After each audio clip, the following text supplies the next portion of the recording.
আমাৰ মূল দাবী টাই আহোমকে ধৰি অসমৰ 6 জনগোষ্ঠীক জনজাতি মৰ্যাদা প্ৰদান কৰা। কিন্তু দেখিবলৈ পাইছোঁ অসম চৰকাৰে হওক ভাৰত চৰকাৰে হওক তেখেতলোকে কিন্তু আমাৰ দাবীবিলাকক সন্মান জনাব বিচৰা নাই। আৰু সেইকাৰণে আজি ৰণসিঙা বজাওঁ যি আমাৰ কাৰ্যসূচী প্ৰতিবাদী কাৰ্যসূচী ইয়াৰ জৰিয়তে আমি কং বজাইছোঁ। আপোনালোকে দেখিছে কঙৰ জৰিয়তে অসম চৰকাৰ আৰু ভাৰত চৰকাৰৰ প্ৰধানমন্ত্ৰী ডাঙৰীয়া মুখ্যমন্ত্ৰী ডাঙৰীয়া গৃহমন্ত্ৰী ডাঙৰীয়া বা আমাৰ জনজাতি পৰিক্ৰমা মন্ত্ৰী ডাঙৰীয়া কাণত যিহেতু ইতিমধ্যে জাবৰ সোমাইছে তেখেতলোকে আমাৰ দাবীবিলাক নুশুনা হৈছে। সেই কঙৰ শব্দৰ জৰিয়তে যাতে তেখেতলোকৰ কাণ খুলিব পাৰোঁ তেখেতলোকে জানে আমাৰ দাবীসমূহ তেখেতলোকৰ কাণত পৰেগৈ তাৰ কাৰণে আমি কং বজাইছোঁ।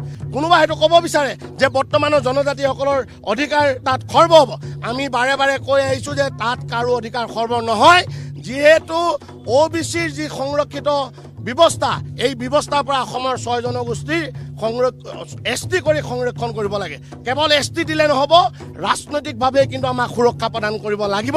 এয়া আমাৰ দাবী। সংসদত যদি এই বিষয়টোক তেখেতলোকে উত্থাপন কৰি নিষ্পত্তি কৰাৰ যদি চেষ্টা নকৰে তেনেহ'লে কিন্তু 26ৰ বিধানসভা নিৰ্বাচনত ইয়াৰ প্ৰত্যুত্তৰ দিবলৈ আমি সাজু হৈছোঁ। আমি গৌৰৱ গগৈ ডাঙৰীয়াক প্ৰশ্ন কৰিব বিচাৰোঁ।